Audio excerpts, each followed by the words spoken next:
Hydroponic విధానంలో మిద్దె పైన కొత్తిమీర పంటను పండించుకొని మనమే సొంతంగా వాడుకోవచ్చు. దానికి ఎలాంటి ఫెర్టిలైజర్స్, పెస్టిసైడ్స్ వాడుకోవాల్సిన అవసరం లేదు. దానికోసం ఏమేమి కావాలో ఇప్పుడు వీడియోలో చూద్దాం.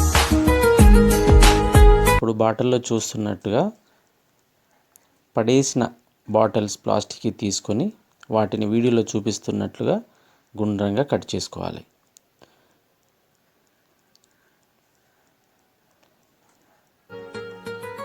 కట్ చేసుకున్న తర్వాత వాటిలో ప్లాస్టిక్ గ్లాసులు పెట్టి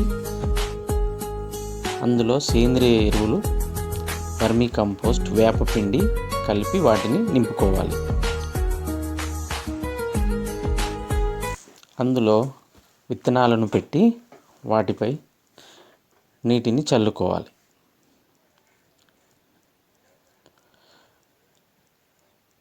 నీటిని చల్లుకున్న 4 రోజులకి మొలకలు వచ్చేస్తాయి. అదే మాదిరిగా ప్లాస్టిక్ గ్లాస్కి చిన్న చిన్న రంధ్రాలు చుట్టూ ఉండడం మూలంగా ఆ బాటిల్లో ఉన్నటువంటి నీళ్లను ఈ గ్లాసులో ఉన్నటువంటి మిశ్రమం లాక్కొని విత్తనాలకు కావలసినంత తేమను ఇస్తుంది. ఇప్పుడు ఈ బాటిళ్లలో నీళ్లు నింపి ఉంచుకోవాలి. పూర్తిగా కాకుండా ఒక సగం వరకు నీళ్లు నింపి ఉంచుకోవాలి. నీళ్లు నింపడం మూలంగా వేర్లు చాలా ఆరోగ్యంగా పెరుగుతాయి.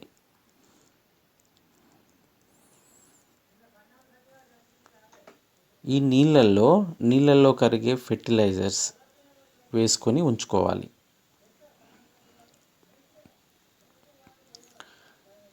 ఇలా అన్ని మొక్కలు చాలా ఏపుగా పచ్చగా పెరుగుతాయి. తర్వాత వీటిని మనం కట్ చేసుకోవాలి. వేర్లు చూడండి ఎంత ఆరోగ్యంగా పెరిగాయో.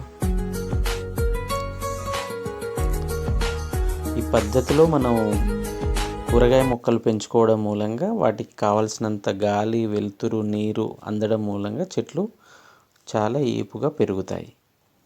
అదే మాదిరిగా మన ఇంటికి సరిపడే అంత ఆకుకూరలు, కూరగాయలు ఈ పద్ధతిలో పండించుకోవచ్చు.